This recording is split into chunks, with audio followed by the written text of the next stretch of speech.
au cours de cette semaine, un frère m'a demandé si je comptais revenir sur la fin du chapitre 3 de l'Épître aux Romains que nous avons étudié dimanche dernier. Je lui ai dit que je ne l'avais pas prévu et que je pensais, comme je l'avais annoncé, étudier avec vous ce soir le chapitre 4. Et en m'entretenant avec le frère et en y réfléchissant après, j'ai réalisé qu'en effet, cela avait été un peu rapide dimanche dernier et qu'il serait peut-être bon de revenir sur ce texte dans Romains 3, verset 21 au verset 30, ce texte qui est quand même fondamental pour la bonne compréhension de l'Épître aux Romains. Et il est bon d'y consacrer du temps, et nous y consacrons cette soirée, puisque nous ne sommes pas tenus à un programme, je n'ai pas de délai pour terminer avec vous l'étude de l'Épître aux Romains. Nous prenons donc notre temps. Alors, ce soir, nous nous arrêterons à ces quelques versets, Romains 3, versets 21 à 30. Dans les 3 premiers chapitres, l'apôtre Paul s'est attaché à démontrer quel est l'état réel de l'homme devant Dieu. Et nous avons vu qu'aux yeux de Dieu, l'homme est un pécheur irrémédiablement mauvais, un homme qui est responsable devant Dieu de sa faute, de son péché, un homme qui est coupable. Toujours à nouveau, nous avons trouvé ces mots, tu es donc inexcusable. Que ce soit le païen qui se vautre dans le péché ou qui se livre aux idoles, que ce soit le juif qui prétend être juste et qui ne l'est pas, ils sont tous inexcusables. Et l'apôtre Paul avait conclu en posant la question, est-ce que nous sommes meilleurs? Et il avait dit, non, nous ne sommes pas meilleurs, car la Bible dit, tous ont péché. Non, nous ne sommes pas meilleurs, car la Bible dit qu'aucun de nous ne sait vivre dans la paix, aucun de nous ne cherche vraiment Dieu, aucun de nous ne fait vraiment le bien, ce que Dieu appelle le bien. Et il avait conclu par ce verdict, nous savons que tout ce que dit la loi, elle le dit à ceux qui sont sous la loi, afin que toute bouche soit fermée et que tout le monde soit reconnu coupable devant Dieu, car nul ne sera justifié devant lui par les œuvres de la loi, puisque c'est par la loi que vient la connaissance du péché. Tout le monde coupable, toute bouche fermée, aussi bien celui qui ne connaît pas la loi que celui qui connaît la loi. Et le passage que nous avons devant nous ce soir commence par quelques paroles qu'il convient d'étudier. Au verset 21, « Mais maintenant, sans la loi est manifestée la justice de Dieu, à laquelle rendent témoignage la loi et les prophètes. Justice de Dieu par la foi en Jésus-Christ pour tous ceux qui croient. Il n'y a point de distinction, car tous ont péché et sont privés de la gloire de Dieu. Et ils sont gratuitement justifiés par sa grâce, par le moyen de la rédemption qui est en Jésus-Christ. Mais maintenant, nous sentons que l'apôtre Paul est arrivé dans sa pensée à un tournant, décisif. Il a présenté l'état de perdition et de culpabilité de l'homme, et maintenant il va présenter autre chose. Et même, nous sentons bien que l'apôtre Paul veut marquer que dans l'histoire, nous sommes arrivés à un tournant décisif. Maintenant, quelque chose a changé. À l'époque à laquelle Paul vivait, avait eu lieu un grand changement. Quelque chose a été modifié. Et nous pouvons dire une ère nouvelle a commencé. cette ère nouvelle, ces temps nouveaux ont été annoncés par la loi et les prophètes, c'est-à-dire par l'Ancien Testament, les Écritures. La loi, les 5 premiers livres de Moïse, pour les Juifs, la Torah. Même la loi annonçait ces temps nouveaux. Prenons un exemple dans Deutéronome, chapitre 30, verset 6.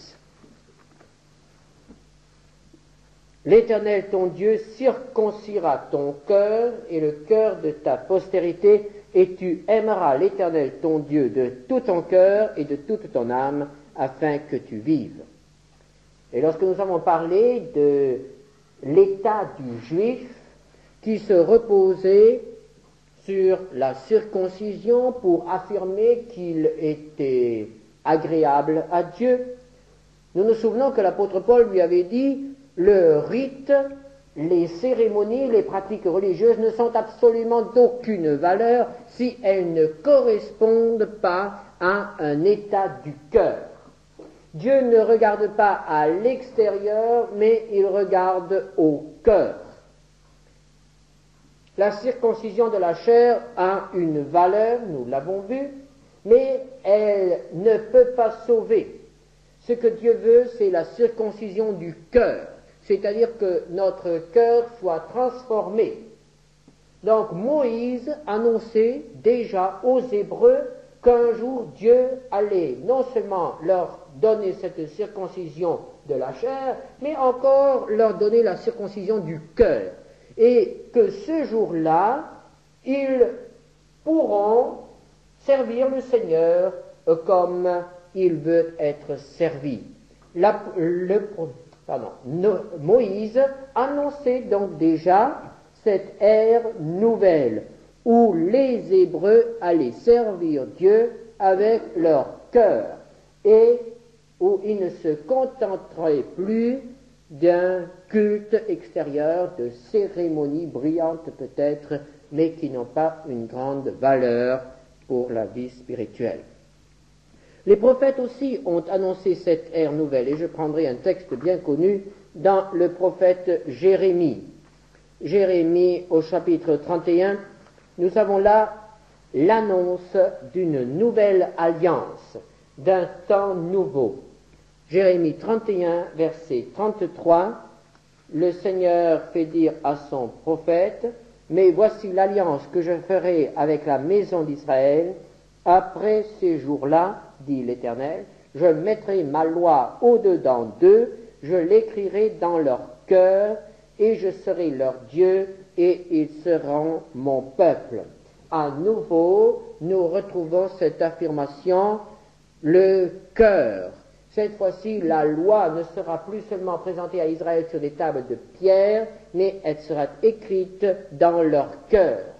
Il ne s'agira donc plus d'exigences venant de l'extérieur, mais d'exigences qui seront en quelque sorte déposées dans le cœur de l'homme et qu'il aura la force d'accomplir lorsque Dieu lui donnera non seulement un cœur nouveau, mais un esprit nouveau. La loi et les prophètes ont donc annoncé une ère nouvelle. Et l'apôtre Paul signale que nous sommes arrivés, au moment où il écrivait, ils étaient arrivés à cette ère nouvelle. En quelque sorte, les 3 premiers chapitres de l'Épître aux Romains décrivaient la situation telle qu'elle était, puis il dit « mais maintenant ». Mais maintenant, cela a changé. Mais maintenant, cela va changer. Nous avons commencé une ère nouvelle. Cette ère nouvelle a commencé au moment où le Seigneur Jésus-Christ est mort sur la croix pour porter nos péchés. Et comment s'appelle cette ère nouvelle? Il exprime ainsi, maintenant sans la loi. Quelle est cette loi? Généralement, il s'agit des prescriptions mosaïques. Cette loi que nous trouvons dans les premiers livres de la Bible, dans le livre de l'Exode, du Lévitique, du Nombre, cette loi qui est répétée aux Deutéronome. C'est ce que les Juifs appelaient la loi. Mais ils avaient ajouté encore d'autres lois, des ordonnances, des prescriptions. Ils avaient mis une loi à côté de la loi.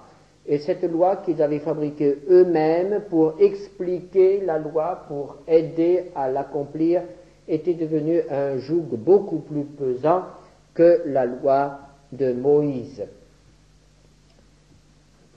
Cette loi, il fallait l'appliquer, car la vie dépendait de son application. Le Seigneur avait prévenu son peuple dans le désert: si quelqu'un veut vivre, il doit mettre en pratique cette loi.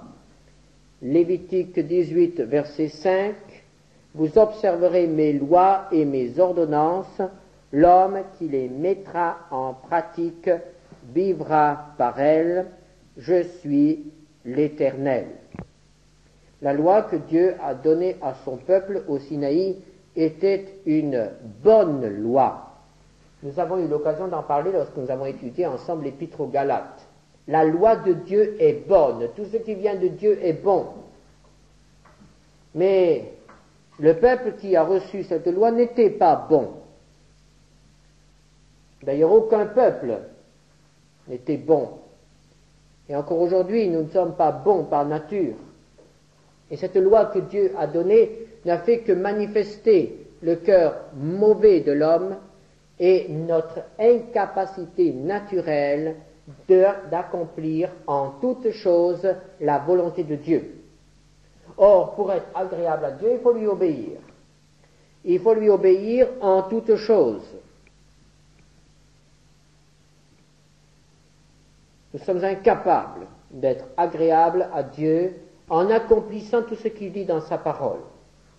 Malgré nos efforts, malgré notre bonne volonté, nous nous heurterons toujours à cette incapacité qui nous colle après, qui nous est innée. La chair ne peut pas accomplir la volonté de Dieu.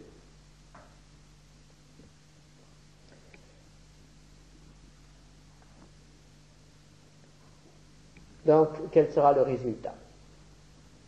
Dieu ayant manifesté sa volonté exige l'obéissance. L'homme essaye d'accomplir cette volonté mais échoue. Lorsqu'une loi est transgressée, il doit y avoir une sanction, il doit y avoir un jugement. Dieu est saint et la transgression de sa loi provoque le jugement. Et c'est un jugement au cours duquel nous ne pouvons pas être déclarés innocents. Dieu ne peut pas déclarer bien le mal. Si j'ai transgressé la loi, je suis coupable, je suis responsable, je suis donc condamnable. Et si je suis condamné par Dieu, je suis perdu. Et c'est pourquoi dans l'Épître aux Galates, l'apôtre Paul avait même dit que finalement la loi provoque pour l'homme la malédiction. Galates 3, verset 10, nous avons eu l'occasion d'en parler déjà, car tous ceux qui s'attachent aux œuvres de la loi sont sous la malédiction de la loi. Car il est écrit: maudit et quiconque n'observe pas tout ce qui est écrit dans le livre de la loi et ne le met pas en pratique. Et le résultat, nous l'avons là, devant nos yeux, dans ce verset 23 de l'Épître aux Romains. Romains 3, 23. Tous ont péché, cela apparaît nettement lorsqu'on compare sa vie aux exigences de Dieu. Et le résultat est sont privés de la gloire de Dieu. Dieu ne peut pas admettre en sa présence un rebelle, un pécheur. Si je suis un pécheur, je ne peux pas être admis en la présence de Dieu. Et voici que Paul dit, mais maintenant, sans la loi. C'est comme s'il mettait la loi de côté. Jusqu'à présent, la loi était le seul moyen de rencontrer Dieu, d'être en relation avec Dieu. Et maintenant, l'apôtre Paul dit que ce moyen est mis de côté et il va présenter un autre moyen. Et ce moyen, c'est l'Évangile. L'Évangile qui signifie la bonne nouvelle. Et la grande nouvelle que le Seigneur Jésus-Christ a confiée à ses apôtres, le grand message qu'ils doivent transmettre aux hommes, c'est qu'il y a un autre moyen. La loi venait à l'homme avec ses exigences, et l'homme ne pouvait faire qu'une seule chose, répondre à cette loi en disant « je fais ». La loi provoque chez l'homme cette réponse « je fais ». Je fais le bien ou je ne fais pas le mal. Et voici que Paul ouvre un autre moyen, ou montre un autre moyen, et ce moyen c'est « je crois ». La loi nous fait dire « je fais », et l'Évangile nous fait dire « je crois ». C'est un autre moyen, c'est un autre chemin. C'est un chemin qui est une manifestation de la grâce de Dieu. Prenez Galates, chapitre 2, versets 8 et 9. C'est par la grâce que vous êtes sauvés, par le moyen de la foi, et cela ne vient pas de vous, c'est le don de Dieu. Ce n'est point par les œuvres, afin que personne ne se glorifie. Dieu fait grâce.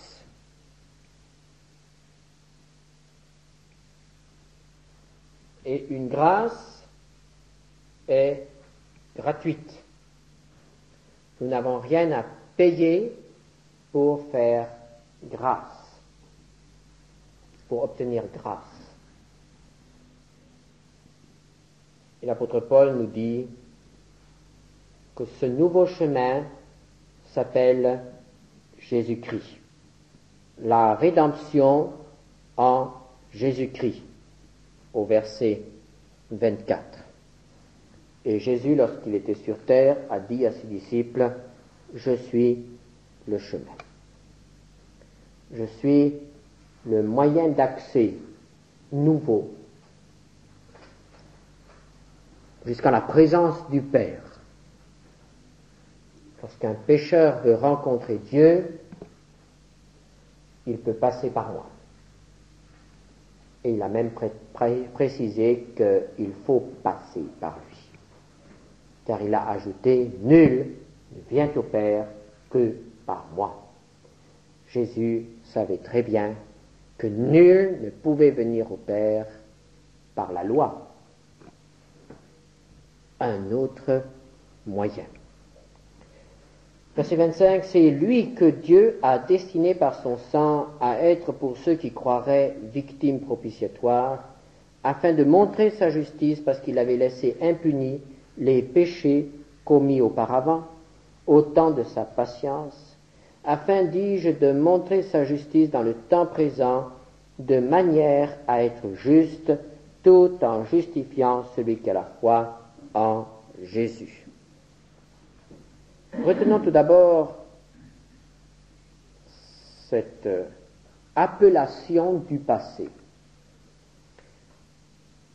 Le temps de patience. Le temps de la patience de Dieu. L'apôtre Paul nous révèle que les siècles qui ont précédé la croix ont été des siècles où Dieu a patienté. Il a fait preuve de patience envers l'humanité.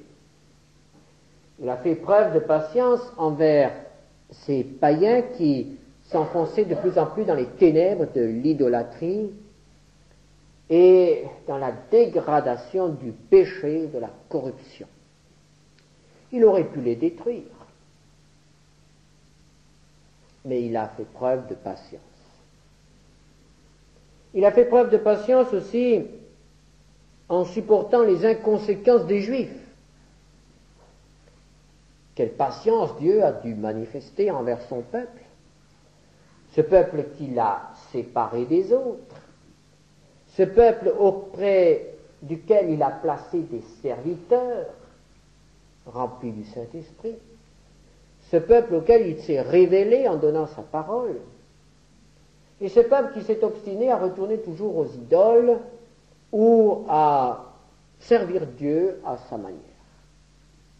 Quelle patience Dieu a montrée envers le peuple d'Israël. Quelle patience il a montré aussi en supportant des péchés et en les considérant comme effacés lorsqu'un sacrifice était apporté. Dieu avait donné à son peuple un moyen de rétablir la communication entre lui, avec lui, en lui donnant le sacrifice. Et il lui avait dit, lorsque tu as péché, lorsque tu as transgressé ma loi, apporte un sacrifice au temple. Et pose ta main sur cet animal et confesse ton péché, c'est-à-dire pose ton péché sur cet animal, puis il sera tué et le sang qui coulera, je le considérerai que c'est ton sang. Je considère que c'est toi qui meurs et j'efface ton péché. En réalité, le péché ne pouvait pas être effacé, le péché était simplement couvert. Parce que c'était le temps de la patience de Dieu. Et voyez-vous, frères et sœurs, même encore aujourd'hui, nous pourrions dire qu'il y a un temps de patience de Dieu. Il y a un temps de patience de Dieu pour chacun d'entre nous. Le temps de la patience de Dieu, c'est le temps qui se place avant le moment où nous rencontrons Jésus-Christ sur la croix. Certains d'entre nous sont venus au Seigneur très jeunes, d'autres à un âge déjà avancé. Eh bien, ce temps avant la croix, avant notre conversion, c'est le temps de la patience. Frères et sœurs, si nous pensons à notre passé, quelle patience le Seigneur a dû faire preuve envers nous. Et si nous ne sommes pas encore convertis, craignons de lasser la patience de Dieu. Car il y a un moment où Dieu dit, maintenant, ça suffit. Il y a un moment où Dieu arrête ce temps de patience. Et alors c'est le jugement. Donc ce temps qui a été avant la croix était le temps de patience, le temps où Dieu a attendu. Mais il est évident que le problème du péché des hommes devait être réglé. Car l'homme était absolument incapable par lui-même de trouver un moyen de s'en sortir.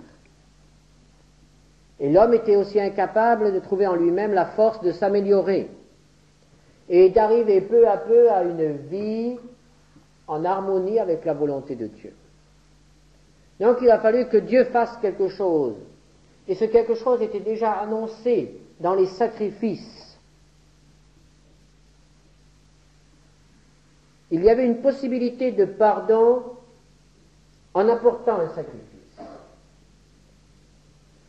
Dieu avait donné aux Juifs la possibilité de faire mourir un substitut, un remplaçant. Et Dieu acceptait cela. Dieu faisait patience. Mais les limites de ce moyen était manifeste. L'Épître aux Hébreux nous dit dans Hébreux 10, verset 4, « Il est impossible que le sang des taureaux et des boucs ôte les péchés. » Et Dieu insistait sur le fait que les péchés étaient seulement couverts.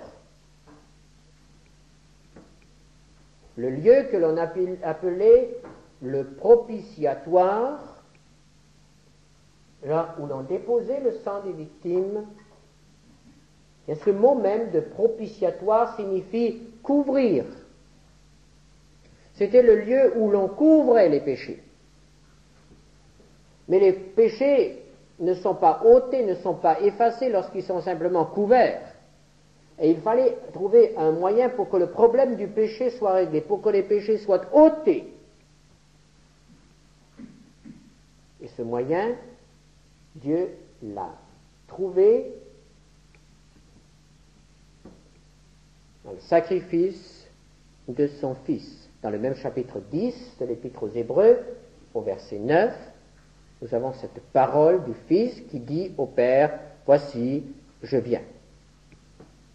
Je viens pour faire ta volonté, je viens pour donner ma vie, je viens pour être l'agneau de Dieu que Jean-Baptiste va présenter comme étant celui qui non plus couvre les péchés, mais ôte les péchés. » Jean 1, 29.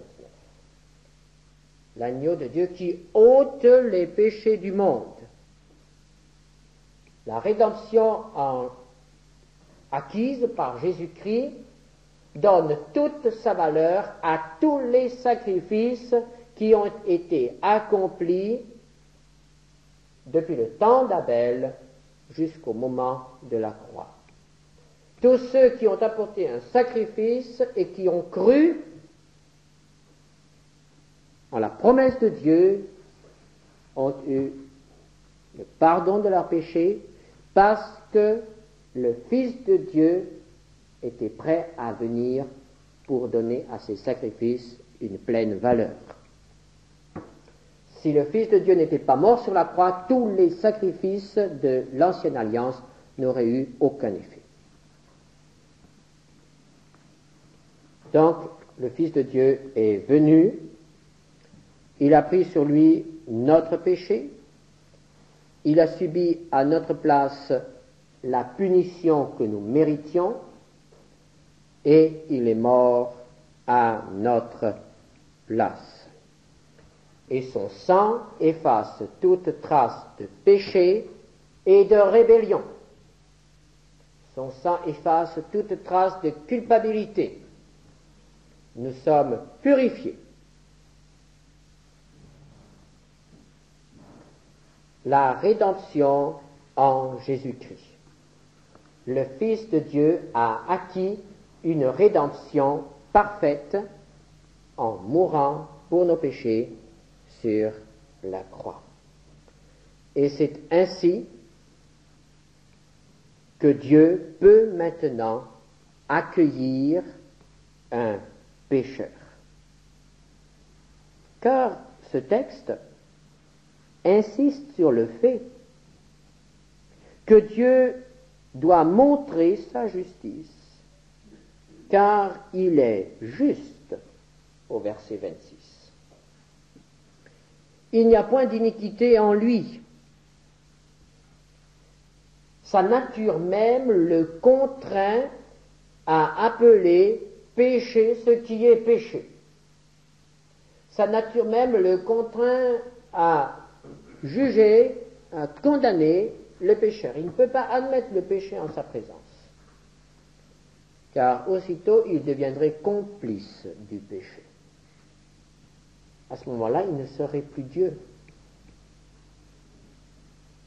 Il est parfaitement juste, parfaitement irréprochable. Dieu ne peut pas dire à un homme, « Mon ami, je t'aime bien, je sais que tu as fait des bêtises, mais n'en parlons plus. » Ce n'est pas possible, car aussitôt, il donnerait un argument de poids un argument irréfutable à son adversaire, Satan. Comment cet ange supérieur qui était Satan est-il devenu l'adversaire de Dieu? Satan, à un certain moment de son existence, alors qu'il était au service de Dieu, s'est élevé et a désobéi à Dieu. Et comme Dieu est juste, il a été rejeté. L'ange de lumière est devenu Satan, le prince des ténèbres. Et tous les esprits, tous les anges qui ont suivi Satan dans sa révolte sont devenus des démons,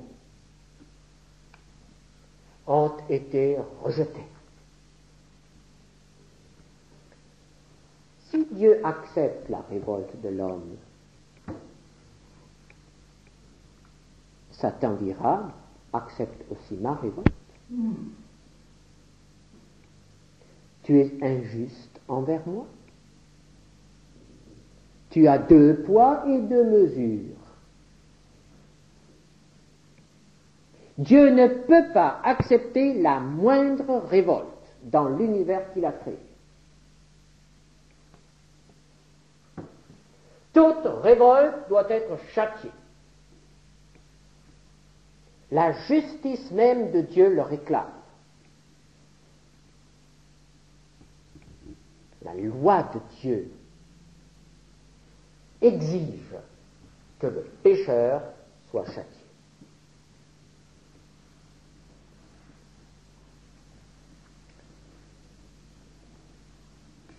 Mais dans toutes les lois, même humaines, il y a l'affirmation de la loi et il y a aussi certaines clauses.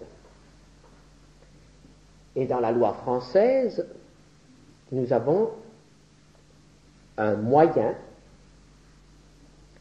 qui permet à un homme qui est un meurtrier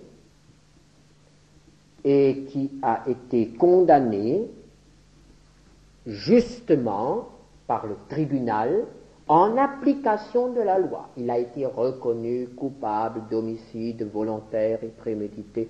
Il est donc digne de mort. Et les juges l'ont condamné à mort, et c'est un homme qui va être exécuté. Et la loi ne peut rien faire, et cet homme ne peut rien faire contre la loi. Mais il y a dans la constitution de notre pays une clause qui permet d'en appeler à quelqu'un qui est supérieur au juge, à quelqu'un qui est le président de la République et qui a droit de grâce, conformément à la loi. La loi qui condamne le pécheur donne aussi le droit de grâce au président de la République. Et un condamné à mort peut demander grâce au chef de l'État. Et lorsque le chef de l'État gracie un condamné à mort, la loi est satisfaite et cet homme est sauvé.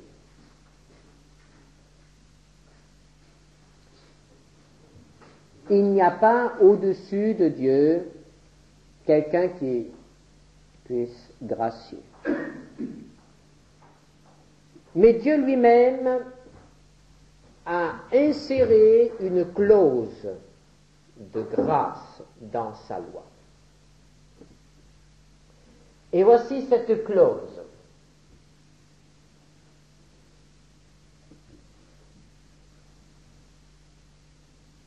Moi-même, en la personne de mon Fils, je suis prêt à payer, à subir les conséquences de la révolte des hommes. J'ai payé. Le Fils de Dieu a été puni. Et je déclare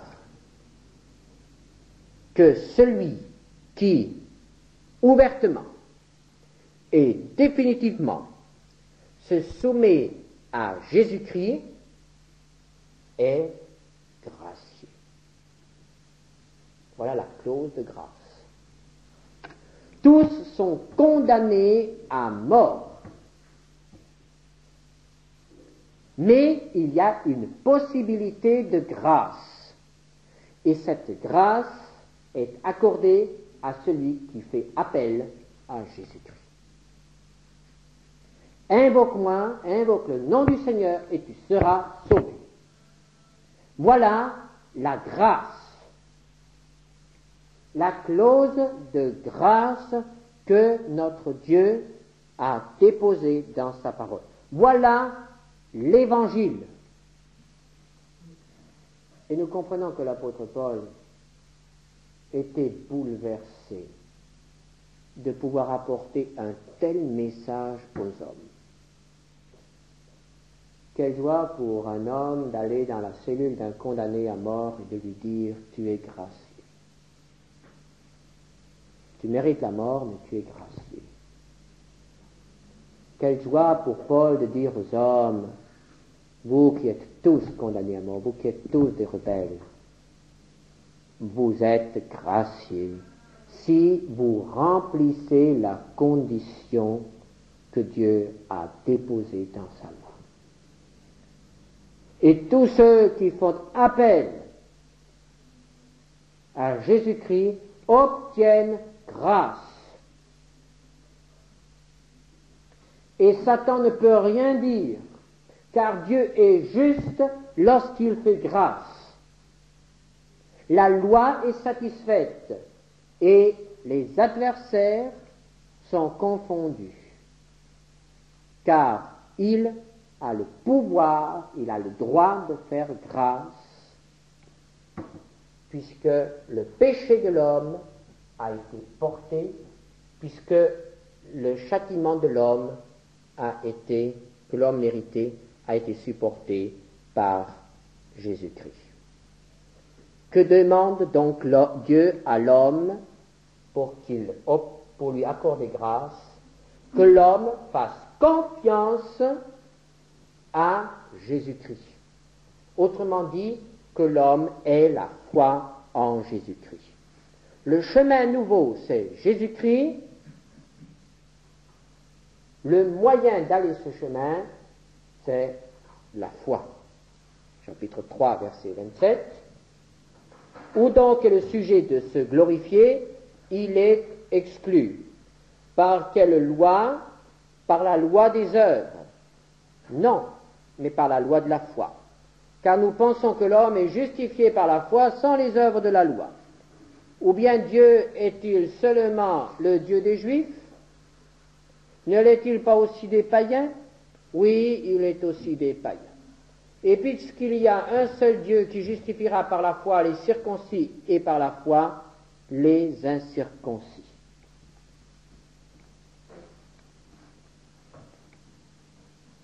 Ce moyen va-t-il provoquer une recrudescence du péché? Va-t-il provoquer de l'orgueil dans le cœur de l'homme? Absolument pas.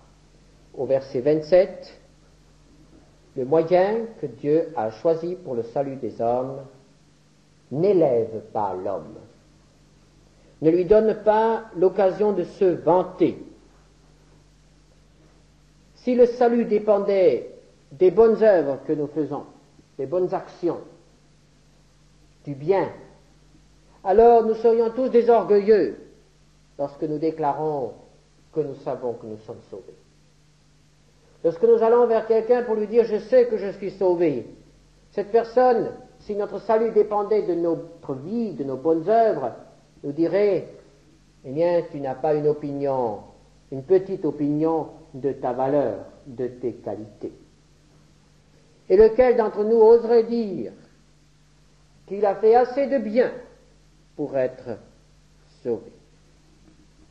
Mais au contraire, le chemin, le moyen que Dieu a choisi, place l'homme dans sa dépendance et instaure entre l'homme et Dieu le lien de confiance.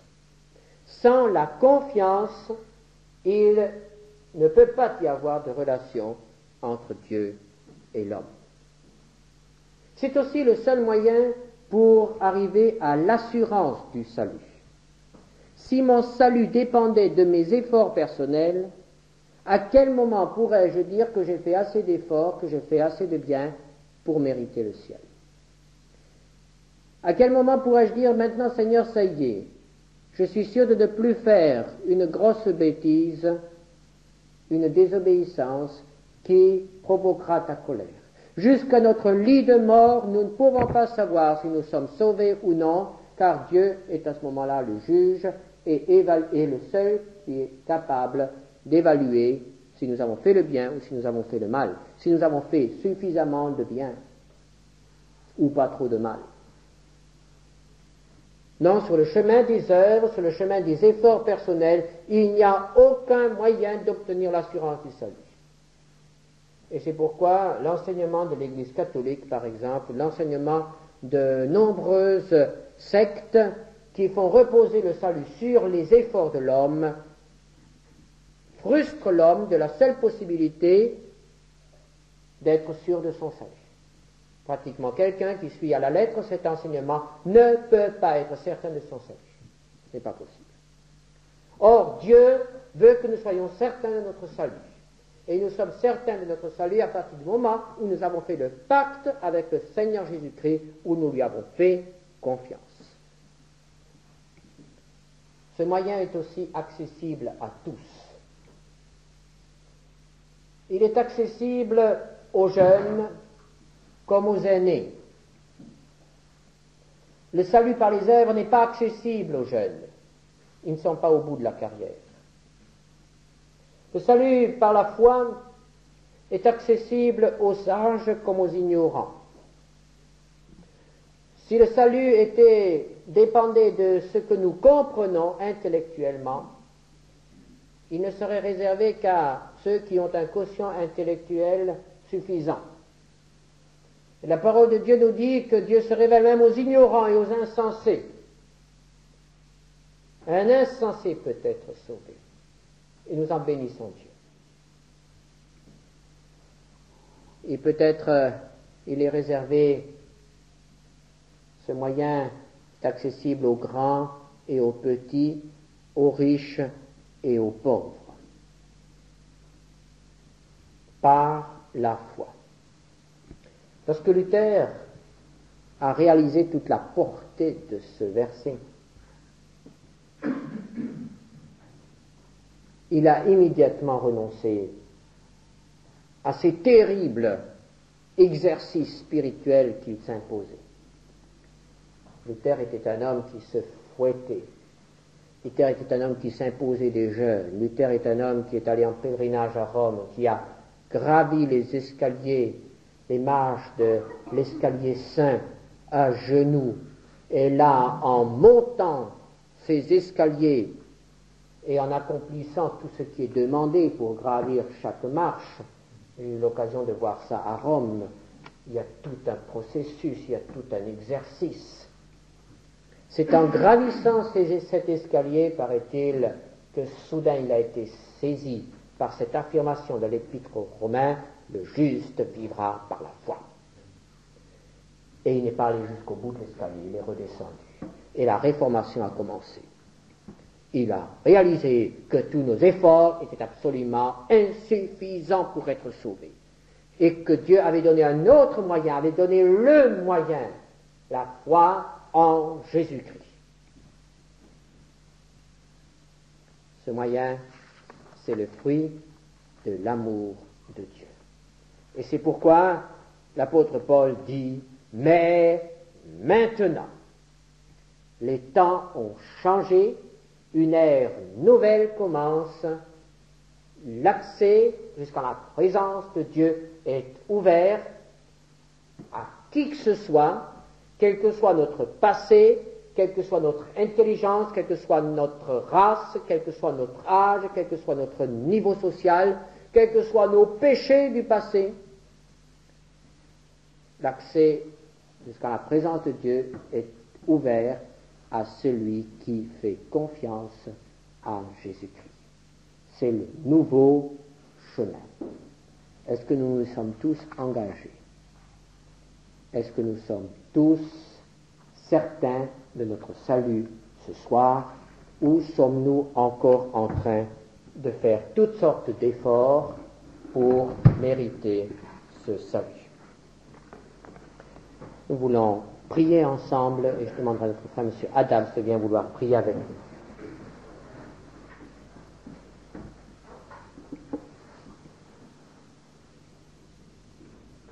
Seigneur, nous te remercions pour ta parole